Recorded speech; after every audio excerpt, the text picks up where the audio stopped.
Добар ден, почитувани. Следите уште една нова тема амбуланта. Операцијата на колк е тешка и сложена и бара долготрено опоравување. Кои состојби доведуваат до потреба колко да биде заменет со вештачки? Кога е вистинскиот момент за оваа операција и кои се идеални кандидати за неа? Може ли истовремено да бидат заменети и двата колка? Оправдан ли е стравот кај лицата од третата доба од операцијата на колк? На оваа тема денеска разговараме со доцент доктор Антонио Гавриловски, ортопедски хирург. Разговорот ќе го проследите по рекламите, а емисијата ќе биде, како и досега, контактна. Останете на Телма.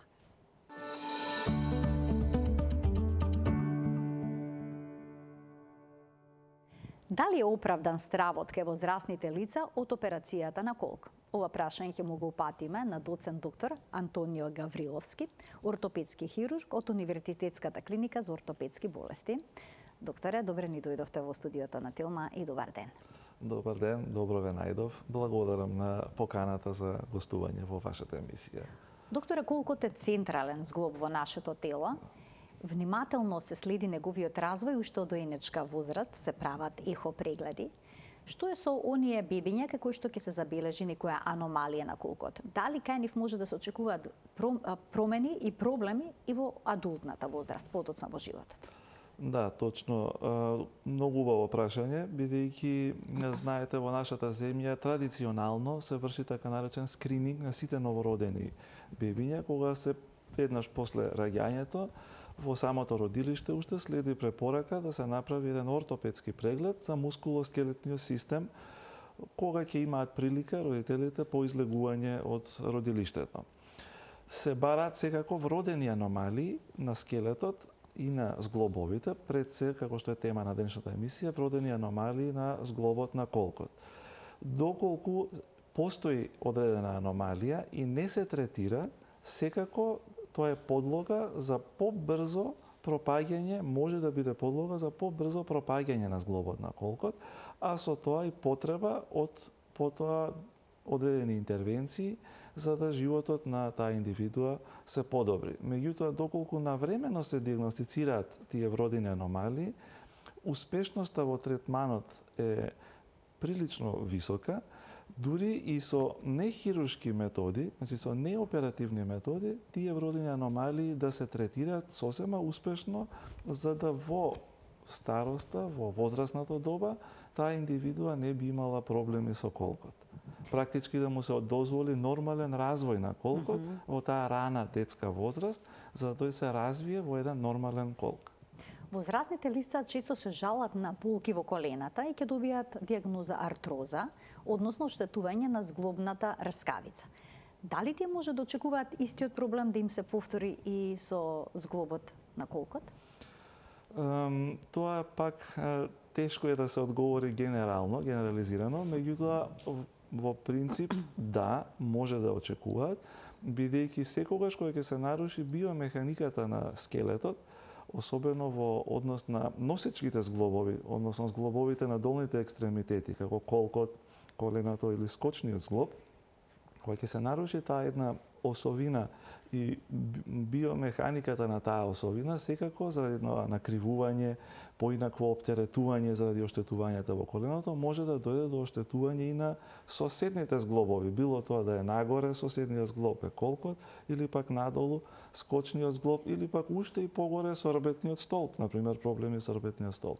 Така што да, предиспозиција за такво нешто постои, на основа на таа нарушена биомеханика и нарушено секојдневно одење во секако на вертикална позиција. Што се може да влијае врз здравието на колкот? Што може да ја наруши неговата функција? Видете, вака, во принцип, сите заболувања дегенеративни на колкот, односно на зглобната раскавица на колкот, може да ги поделиме во, грубо кажано, во две групи.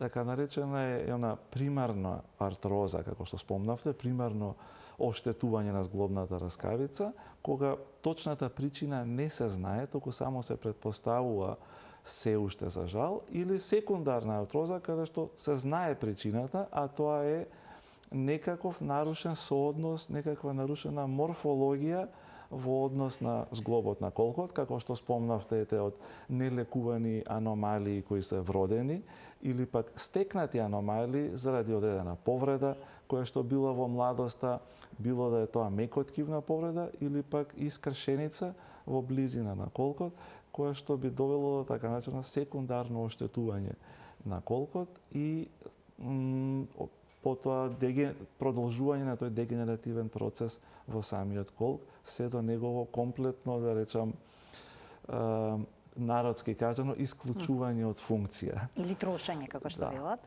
А дали остеопорозата ќе ја наруши функцијата, односно ќе го истроши овој зглоб? Остеопорозата е еден сосема друг проблем. Остеопорозата представува всушност нарушување на микроархитектурата на самото коскено ткиво, не на самата зглобна раскавица. Со нарушување на таа микроархитектура всушност се зголемува фрагилноста или кршливоста на коските и практички со напредната остеопороза се зголемува ризикот од добивање на скршеница на одредено место по случајов колкот при пад или при удар. Возрастните лица многу се плашат да не се сопнат, да не паднат и да го скршат колкот. Дали ке сите повозрастни лица е зголемена кршливоста на коските, па и на овој зглоб? Дали е тоа правило? Остеопорозата е, како што кажавме, зголемена кршливо, може да доведе до зголемена кршливост на коските. Кај возрастните луѓе, точно, тоа е многу почеста состојба, особено кај постменопаузалните жени, каде што таа микроархитектура на коскеното ткиво е нарушена заради дефицитот на естрогените хормони и не значи дека секој пат ќе доведе до скршеница. Меѓутоа, навистина се зголемува многукратно ризикот од задобивање на скршеница, колку е таа микроархитектура на самото коскено ткиво нарушена. Така што стравот од скршеница на колк им е оправдан на возрастните, особено од фактот дека, знаете, пред повеќе од 100 години од прилика, за колкот не постоело, за скршеницата на колкот не постоело ефикасно решение и дури таа се викала така наречена фрактура нон есперанца, значи безнадежна фрактура. Практички каде што многу ретко може да дојде до зараснување на скршеницата доколку не се третира хируршки и заради тоа тој страв кај повозрастната популација од скршеница на колк е присутен, бидејќи се знае дека во повеќето од случаевите треба да дојде до оперативен зафат заради скршеница на колкот. Докторе, дали младите луѓе може да си го оштетат колкот со преинтензивно вежбање? Еве најдов на некој интересен факт, вели оние кои што долги години вежбаат јога, може да имат проблем со колкот. Видете, секое пренапрегнување на нашето тело, а недоволно одмор после тој напор, доведува консекутивно до можни последици кои што за жал некои се и дефинитивни последици од кои не може да се врати назад собствениот организам. Иако репаративната моќ на сите органски системи, вклучително и на коскено-мускулниот систем, се големи на организмот. Меѓутоа, кој ќе ги надминете со одреден физички напор, а недоволно одмор, доведувате до ризик до одредена повреда, колку и да е таа микроскопска, да кажеме, односно не е видлива во самиот момент таа повреда. И такви репетитивни повреди може да доведат до оштетување поголемо на самиот зглоб на колкот, зглобна раскавица, а веќе кога ќе се наруши еднаш зглобната раскавица, тогаш веќе тој процес на уништување се забрзува, бидејќи е невозможно да се надокнади со ист квалитет, иста таква раскавица зглобна како што го има природниот колк, со ништо, за жал, за сега, со ништо што е достапно до лечење во медицината во светот, е невозможно да се надокнади таа зглобна првична хијалина раскавица, туку само со поинаков тип или пак со вештачки материјали. Докторе, а каде боли колкот, на кое место? Бидејќи колкот е централен зглоб на телото, типичната болка за повеќето од пациентите, да речам повеќе од 90% од пациентите, е во ципата, од напред. На препонот? Да, во препонот. Многу поретка е ситуацијата кога колкот може да боли од страна или од задната страна на бутот, и може и таму, меѓутоа тоа е, како да кажам, поретка ситуација, бидејќи главните носечки површини кои што се оштетуваат во колкот се рефлектираат према напред во препонот и ципата. Иако во многу мал процент може колкот да боли и од позади или од страна. Кај дегенеративните промени на колкот, како што е, да речеме, оштетувањето на зглобната раскавица, помага ли медикаментозната терапија? Помагаат ли оние инекции со плазма, Да, познати како PRP? Нели третманот, да речам, на тоа дегенеративно оштетување на колкот би го поделиле на нехируршки третман и хируршки третман. Опциите за нехируршки третман секако се лекарства во смисол на антиинфламаторни, противвоспалителни лекарства, воедно и аналгетици. Против болка всушност? Против болка и против воспаление. Бидејќи воспалението е всушност така наречена една синовијална реакција во самиот колк, е причина заради која се оштетува и зглобната раскавица. И доколку вие го контролирате тоа воспаление, со тоа ќе го контролирате всушност и текот на самијата дегенеративна болест, односно неговата динамика. И затоа е потребно да се, кога е возможно да се контролира тоа дегенеративно заболување со така антиинфламаторна една медикација, во комбинација со други антиинфламаторни методи, во смисла супортивни, во смисла на јакнење на мускулатурата, физикална терапија, одредени балнеотерапии, па дури некои состојби и на алтернативна медицина кои што постојат, се препорачува да се продолжи со тој третман, бидејќи секојдневието на самиот пациент не му е нарушено до тој степен да мора да се подложи на хируршка интервенција. А сепак хируршката интервенција е резервирана за оние пациенти каде што медикаментозната овој конзервативен третман не успева доволно да ја контролира состојбата, за да секојдневието му е практички нормално на пациентот и не е многу инвалидизиран во вршење на своите активности животни. А што е со скршениците на колкот? Дали секоја скршеница бара операција? Бидејќи некои возрастни лица, повторно ќе се навратам на третата доба, се исплашени од операцијата и понекогаш се одлучуваат да лежат во кревет, чекајќи коската, односно зглобот, да зарасне само од себе. Да, ова, како што кажав, скршеница многу ретко е возможно самата да зарасне, без хируршка интервенција. Можно е, меѓутоа во исклучително ретки ситуации. Сето друго е неопходно да се изврши хируршка интервенција, меѓутоа не секоја скршеница на колкот побарува да се тој замени со вештачки колк. Одредени скршеници на колкот може да се третираат хируршки со така наречена остеосинтеза, односно импланти, материјали кои што се вградуваат во самото место за да се овозможи таа скршеница да зарасне, а не да се смени самиот зглоб во вештачки. Туку самата скршеница да зарасне, а зглобот да остане да си функционира самиот природен зглоб. А во кој случај се одлучувате да го замените зглобот? Тоа зависи од типот на скршеницата. Дали се менува целиот или само оштетениот зглоб?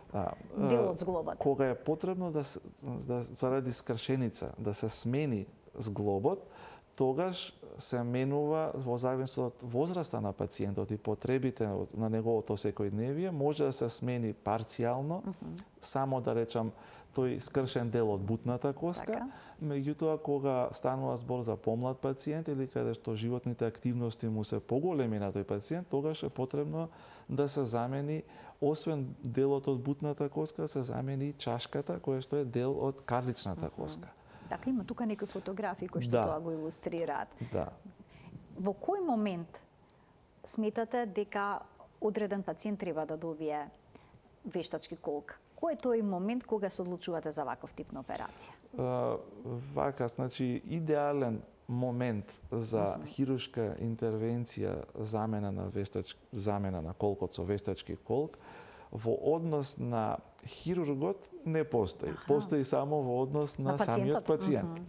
Значи, подобро е секогаш пациентот да се оперира кога тој е во добра физичка кондиција, подобра физичка кондиција, со помалку други болести или добро контролирани, да речеме, ако постојат други болести, тие да се добро контролирани болести, бидејќи самата интервенција, колку и да ни е нам рутинска интервенција, за самиот организам, за самиот пациент, таа е максимално инвазивна процедура и затоа е потребно пациентот да биде во одредена добра физичка кондиција, како би тоа можело успешно да се изведи, закрепнувањето би било во најмал временски рок, за тој да си се врати во претходните животни активности, без тој инвалидитет, да речам, нели, што го поседувал заради колкот. Докторе, може ли да се задоцни со операцијата, да речеме предолгото чекање, потоа да влие врз успешноста на операцијата или пак врз текот на операвувањето? Врз текот на операвувањето може да се задоцни и во однос на успешност на интервенцијата, односно во однос на тоа каква реконструкција е потребно да се направи. Бидејќи, знаете, ние правиме практички реконструкција на природниот зглоб со вештачки материјали.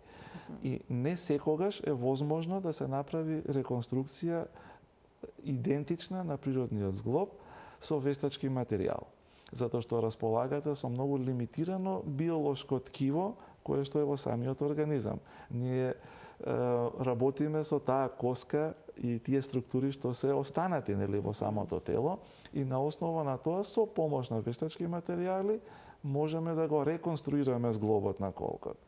Затоа во суштина е можно во одредени ситуации тоа да не може да се реконструира доволно добро за да пациентот добие физиолошки нормален колк. И заради тоа е многу важно да се разговара со пациентот во однос на неговите очекувања постоперативно, што го очекува во однос на функцијата и што го очекува во однос на рехабилитацијата.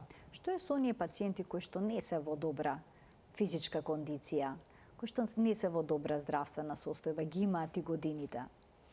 И па во однос на тие пациенти се прави детална проценка во однос на кардиоваскуларниот систем, во однос на бубрежниот систем, во однос на другите функции, сите функции на организмот, бидејќи, како што кажав, ова не е самата хируршка интервенција на инвазија на организмот. Меѓутоа, таа инвазија на организмот е придружена и со многу медикаментозна терапија која што се дава од предоперација, па во тек на анестезијата и самата интервенција и постоперативно. Постоперативно следуваат напори за рехабилитација и вертикализација на тие пациенти. И токму заради тоа се прави детална анализа во однос на целиот организам, дали тој пациент би можел да издржи со прифатлив, нели, ризик таа интервенција и исходот од таа да биде сепак успешен. Ние да не влегуваме во нешто за кое што однапред знаеме дека би имале навистина зголемен ризик, да речем, а со тоа и лош резултат. Што пациентите би требало да добијат со оваа операција? Со оваа операција пациентите добиваат прво безболен зглоб, добиваат стабилност на ногата, стабилност во оптеретувањето, при тоа зачувувајќи го обемот на движење кој што го имаат, дури со операцијата на имплантирање на вештачки колк и се зголемува обемот на движење кој што го имале заради тоа дегенеративно променет зглоб. Практички тие се главните елементи кои што треба да ги очекуваат пациентите дека ќе ги добијат со операцијата. Од каков материјал се направени вештачките зглобови? Вештачкиот колк е направен од комбинација на материјали. Во најчест случај се работи за легура, метална легура, во најново време титаниумска легура, во комбинација со пластичен елемент или керамички елемент. Бидејќи едниот дел кој што треба да се замени е делот во чашката, во самата карлица, а другиот дел кој што се заменува, што влегува во самата бутна коска. А тие меѓу себе се зглобуваат или со керамички дел, или со пластичен дел.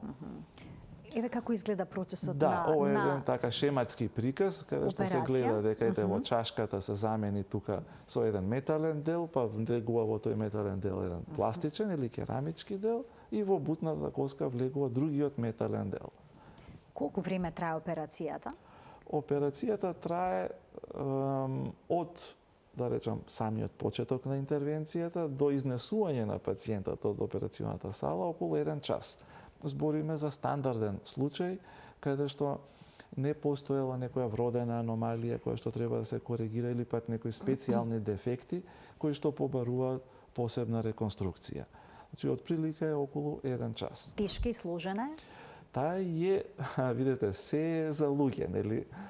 Тоа ако се научи вистинската техника со сите детали што се потребни, тоа е со внимание да се изработи како што треба, се изработува без никаков проблем. И меѓутоа е една од посложените интервенции, бидејќи, пак ќе кажам, тоа е централен зглоб, носечки зглоб на телото, кој што за да се реконструира бара на вистина голема прецизност, за да пациентот потоа нема тегоби, нели, почувствува дека тоа е еден дел од него, како да од секогаш му бил така, да речам, колкот во суштина. За секој пациент посебно се изработува вештачки колк? Како изгледа тој процес? Не, тоа се Или има за секој пациент модели? се димензионира колкот. И тоа се димензионира према самата анатомија која што ја поседува коската, бидејќи има различни форми, различни димензии и форми на импланти, и тоа е хирургот одредува кој е најсоодветен за одреден тип на анатомија, за да тоа се реконструира како што максимално нели физиолошки во суштина. Има пациенти кои што се соочуваат со проблеми со двата колка. Да. Постои можност да се оперираат двата колка истовремено? Двата колка да се заменат со вештачки колк во ист хируршки запад? Со ист акт, да. Со иста анестезија практички, нели. Постои таква можност, точно, меѓутоа за такво нешто потребно е пациентот да е сосема здрав.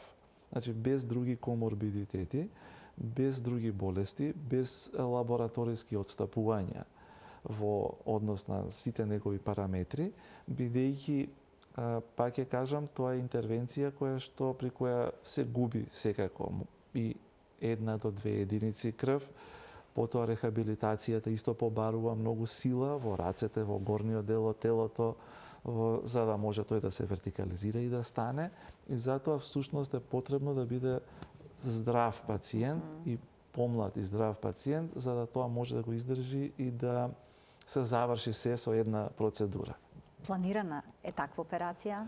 Планирана е, да, во државата се изведени до сега неколку пати, ретко, меѓутоа се изведени и во минатото. И сега на клиниката, нашата клиника, мислам јас каде што работам, во последните повеќе од 30 години не е изведена таква интервенција, од причина затоа што се идеалниот кандидат за таква процедура во суштина ретко се наоѓа, бидејќи навистина треба да е комплетно здрав пациентот и секако мотивиран, бидејќи за да се вертикализира, да ги надмине оние постоперативни болки и проблеми што ги имаат постоперативни во однос на оваа процедура, треба да е многу мотивиран тој пациент, за со таква една двострана, да речам, процедура се опорави.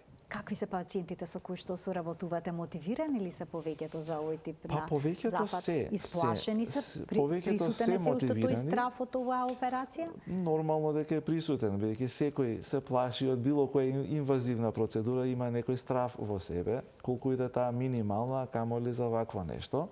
И тој страф е оправдан, бидејќи постојат одредени компликации кои што може да се јават од оваа процедура, иако многу ретко, бидејќи оваа интервенција е прогласена всушност за најуспешна хируршка интервенција општо од сите хируршки интервенции и е една операција на столетието, така наречена, во однос за тоа дека многу мал процент доживуваат некаква компликација. Меѓутоа стравот секако е оправдан, или стравот лозјето го чува, или да, така се вели, и подобро е предострожно да се влезе во целата, да речам, во целата процедура на лекување, отколку да се оди така, да речам, нахално и брзо нешто да се направи непромислено. Кои се можните компликации? Колку често се тоа завршува со смртен исход? Тоа е многу ретко, претерано ретко, бидејќи смртниот исход кај овој тип на интервенции настапува само од тромбемболија, значи од настанување на така наречена пулмонална емболија, кога се откачува еден тромб и заради тоа настанува престанок на дишењето и работата на срцето. Меѓутоа, тоа е извонредно ретка ситуација. Во процент е тоа далеку под 1%. Мислам, тоа е 0,00%. Меѓутоа, една од најчестите компликации кои што се јавува кај одреден поризичен, да речам, профил на пациенти е тромбозата која што може да настане. И таа ние превземаме, нели, секаков можен начин да се спречи да настане тромбоза, меѓутоа и покрај тоа што се дава профилактички одредена терапија, може да дојде до тромбоза, меѓутоа таа успешно се лекува. Друг тип на компликација е инфекцијата која што може да дојде, која што е извонредно ретка, исто така, кај само 1% од пациентите може да дојде до инфекција на раната од одреден тип на бактерија, а другите компликации, би ги кажал, се поминорни компликации, кои што се многу полесно поминуваат, транзиторни, од транзиторен карактер, и пациентите практички после ги забораваат дека воопшто настанал. А може ли да се јават болки после операцијата кај пациентот? Постоперативно, на местото каде што е заменет колката? Да, во тој ран постоперативен период секако болката е присутна заради самата интервенција, заради самото раскинување или сечење на ткивото кое што настанало, меѓутоа тоа е друг тип на болка од она што имале претходно пациентите. И тие точно знаат да разликуваат дека практички постоперативно се ослободиле од болката која што имале претходно. И ова е некој нов тип на болка кој што го имаат, кој што го чувствуваат додека се принцип во болница, а потоа тоа исчезнува. Може повторно да ја чувствуваат на препон од болката? Па не. Тоа може да се јави болка во колено како последица на замената на колкот со вештачки колк? Во принцип не би требало да се случи, иако регијата на колкот, особено регијата на коленото, особено ова предната регија на коленото е инервирана од, да речем, иста гранка, една каде што е инервиран и колкот, и може рефлексна болка да се јави во предел на коленото од колкот. Меѓутоа не би требало после замената на колкот со вештачки, не би требало таа болка да постои. А отоците дали се компликација или пак нешто што може да се очекува после на ваква операција? Отокот е очекуван и секој оток не значи дека настанала тромбоза на ногата. Во отокот е во почетокот така наречен застоен оток, заради самата инвазија и самата хируршка интервенција, и тој оток може да биде предиспозиција една за настанување на тромбоза. Меѓутоа не секој оток е тромбоза. Сето тоа се повлекува многу брзо, околу една недела после операцијата, кога самите пациенти веќе самите стануваат од постелата, од креветот, самите одат во тоалет, по скали и така натаму, така што тој оток веќе после недела до две веќе се повлекува. Докторе, понекогаш пациентите кои што имаат замена на колк имаат чувство дека ногата на оперираната страна им е подолга. Зошто? Некогаш пациентите се и во право. Може да бидат и во право. Навистина може некогаш ногата да биде подолга, односно после операцијата. После операцијата. И на тоа се инсистира секогаш и се внимава при самото вградување за нозете останат исти. Меѓутоа постојат одредени состојби каде што е невозможно, особено кога станува збор за двете страни, кога се оштетени, да постоперативно останат исти. Особено, пак ќе кажам, кога се двете страни оштетени. Затоа што кога се планира веќе и другата интервенција, тогаш ќе се нивелираат нозете. Меѓутоа, ако е пак само една страна оштетена, станува збор само за едностранно оштетување на колкот, тогаш треба многу да се внимава да нозете бидат исти. И во принцип околу... А доколку не се? Доколку се случи такво нешто? Не, во принцип околу сантим до сантим и пол, ако има разлика во должината на нозете, пациентите добро го толерираат и тоа, да речам, не го забележуваат. Меѓутоа, ако е повеќе од 1 сантим, го забележуваат и тогаш постојат методи на, не знам, корекција во однос на висината на другата нога со корективни влошки или слично. Чевлите тогаш би требало да се коригираат. Докторе, да им дадеме можност и на гледачите да се вклучат во денешната Телма амбуланта. Почитувани, од тој момент емисијата е контактна, телефонскиот број на телевизија Телма. Верувам дека веќе е испишан на екранот. Ние продолжуваме понатаму. Докторе, колкава е успешноста кај овие операции при вградување на вештачки колк? Огромен процент, над 97%. Тоа е одличен процент. Кога ќе кажете така на пациентот, навистина тој, да Го речем, охрабрувате. едноставно се охрабрува, да, и гледа дека тој ризик од некаква компликација, колку и да му се чинел, нели, оправдан, сепак е многу мал. Така. И навистина е една од најуспешните хируршки интервенции воопшто на целиот организам.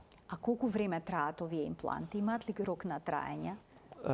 Рок на траење во смисла на фиксен рок на траење не постои. Точно дека тоа се вештачки материјали. И вештачките материјали, знаете, е невозможно да се репарираат, да се обноват, пошто тоа се вештачки материјали и се трошат. Во зависност од тоа колку се напрегањата на самиот пациент и колку тој има, да речам, секојдневни активности и физички захтевни активности, така и оштетувањето. Меѓутоа, со сите овие нови материјали кои што се сега достапни, во принцип, над 20 години би требало да трае имплантот без никаков проблем со овие сите наши секојдневни динамики, да речам, кои што ги имаме во нашето живење. Може ли да се јави некаква реакција на телото кон тој имплант, како кон туѓо тело? Кон туѓо тело не, бидејќи тоа е, да речам, не е жива материја, како кога се трансплантираат органи во смисла на бубрези, нели, и другите органи. Меѓутоа може да се јави така наречена алергиска реакција, која што е многу ретка, бидејќи всушност овие материјали се биолошки инертни, ги викаме, бидејќи не предизвикуваат реакција од самиот организам, меѓутоа алергија може да постои на се. Така што има и такви пациенти, многу ретко, меѓутоа се случувало да се алергични на тој тип. И во таков случај треба да се види дали, да се потврди дали навистина станува збор за такво нешто, во смисла на тоа да се види составот на имплантот, дали прави алергиска реакција на самиот организам и тогаш треба да се извади тој имплант и да се стави од друг материјал изработен на кој што не е алергичен пациентот. Ќе ги вклучиме гледачите. Добар ден. Добар ден. Повелете. Да. Во програма сте, повелете, го очекуваме вашето прашање. Да, јас сум од Градско. Сакам да го прашам докторот. Поздрав до емисијата. Ви благодарам. Да го прашам докторот. Мојата супруга е направена од колк. Ама на левата страна не може да спие на колкот. Што е проблемот? Ките фалат докторите, ја ќе ги фалам. Така, но сега има проблем при спиењето, претпоставувам дека чувствува болка некаква?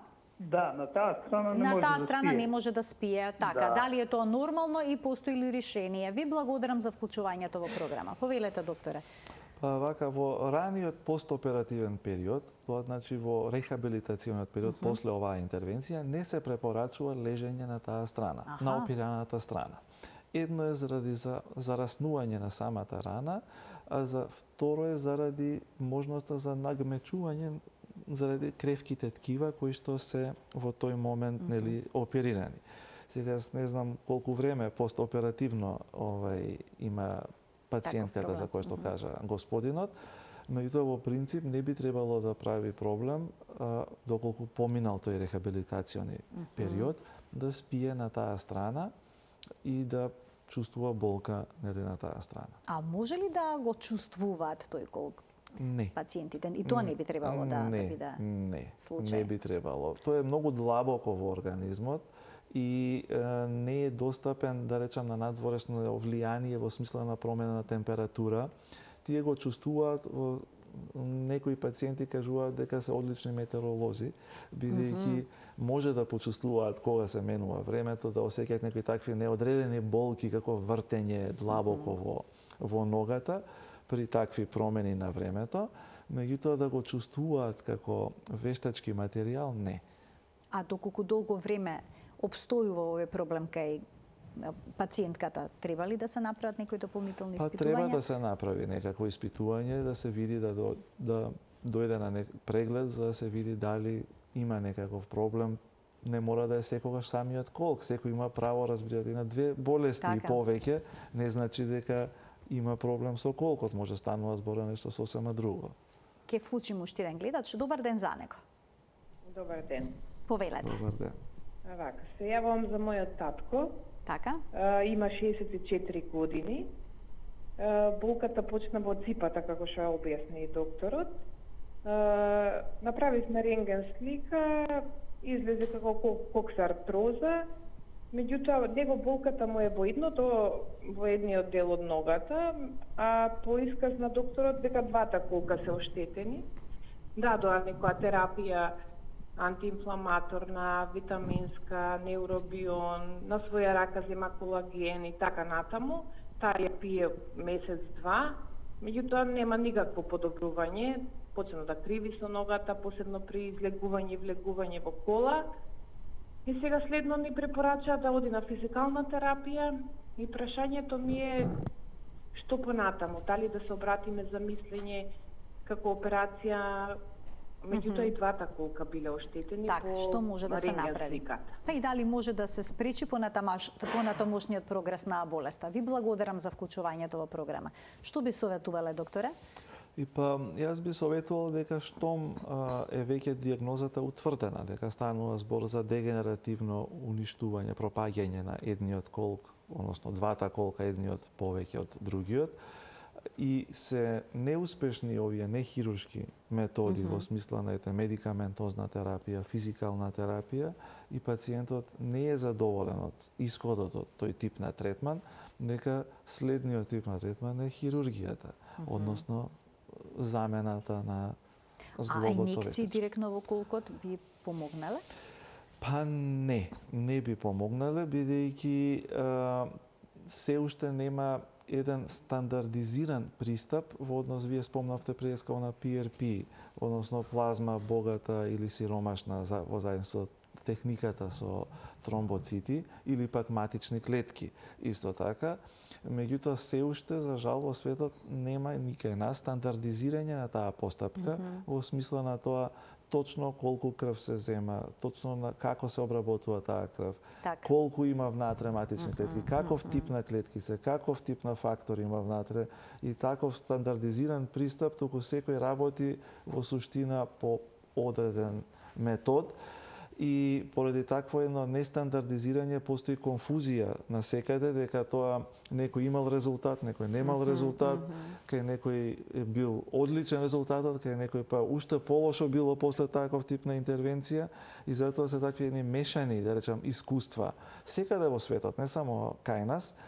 И затоа јас во принцип таков тип на третман се уште не препорачувам токму поради таа нестандардизираност. Уште еден гледач ке вклучиме. Добар ден. Добар ден. Повелете. Поздрав до докторот. Ви благодарам. После 3,5 месеци од операцијата осеќам болки во целата нога.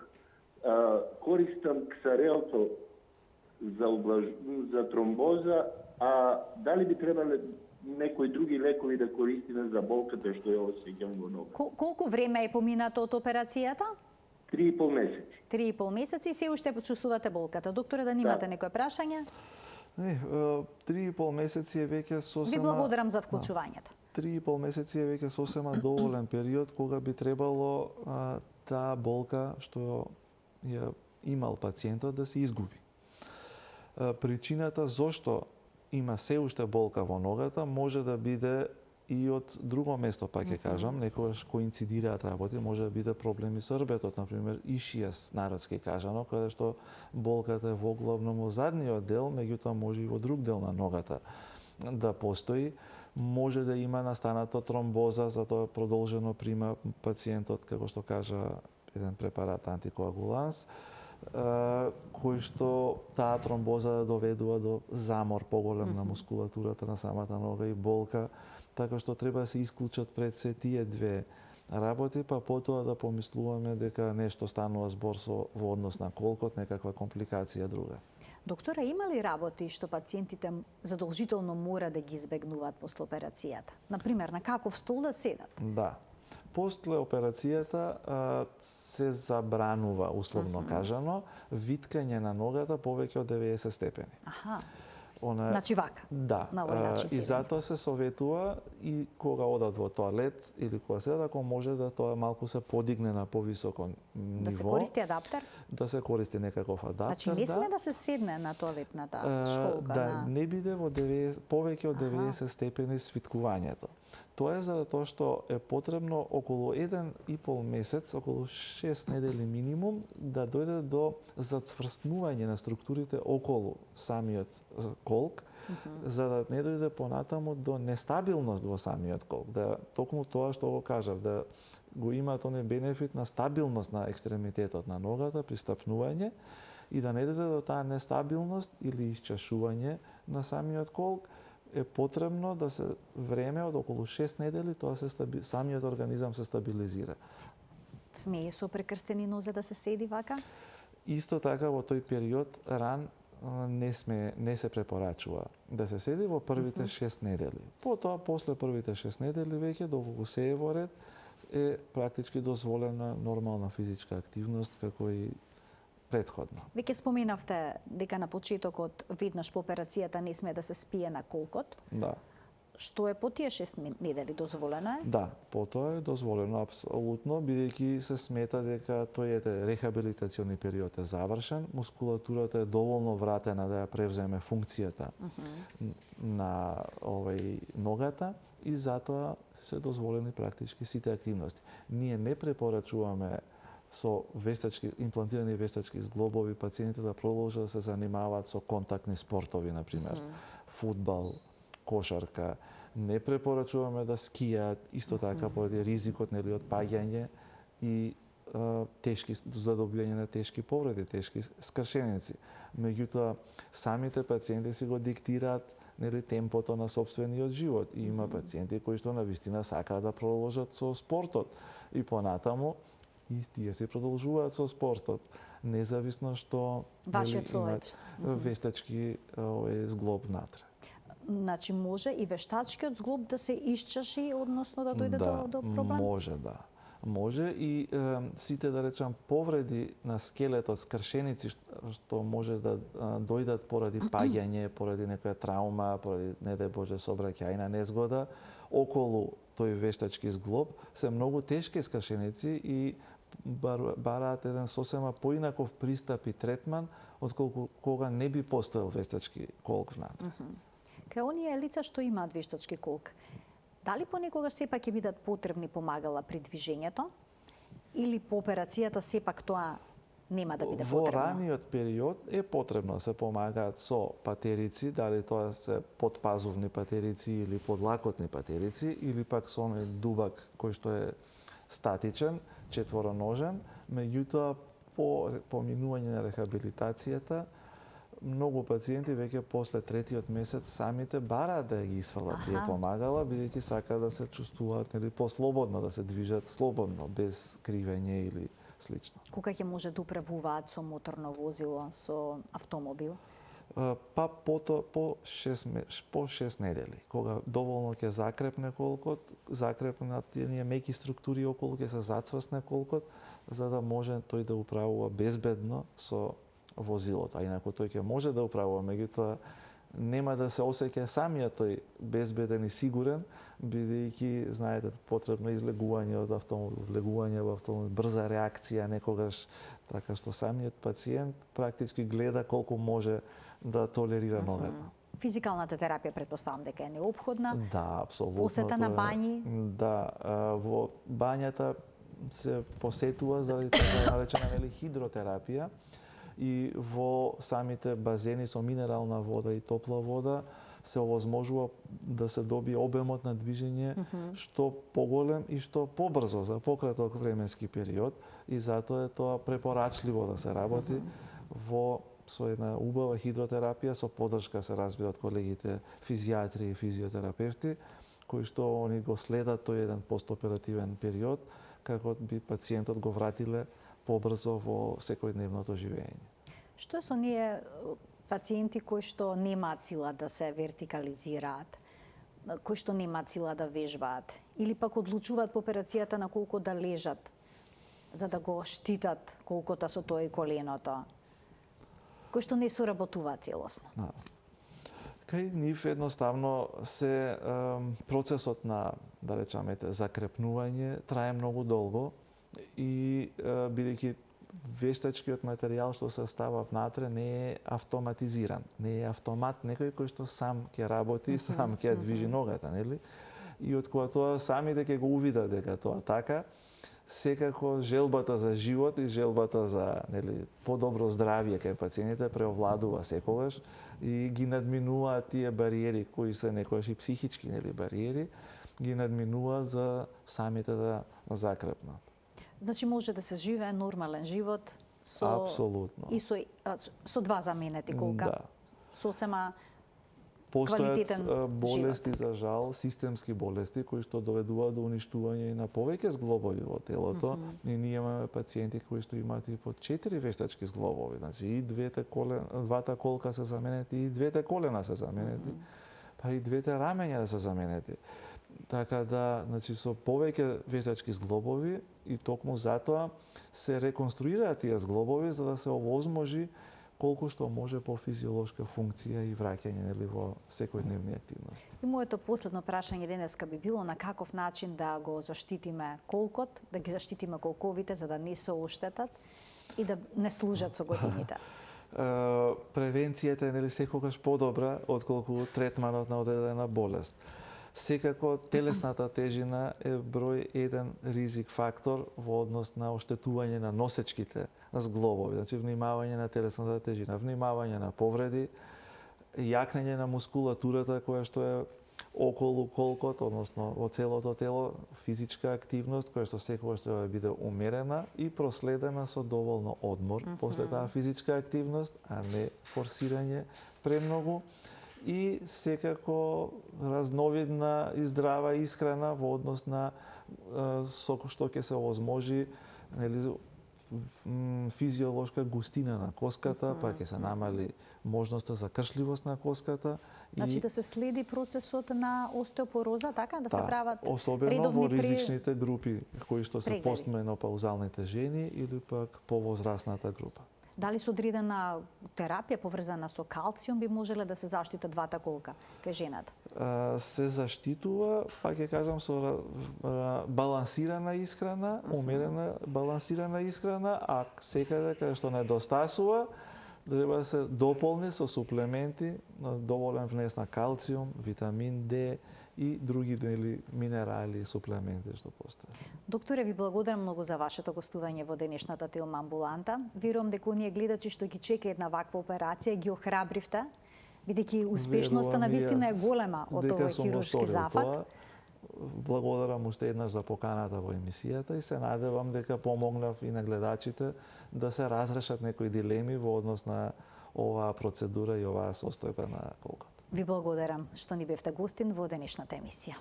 Благодарам. Ким се заблагодарам и на гледачите што не следеа и денеска со внимание. Почитувани, ви посакувам пријатен ден.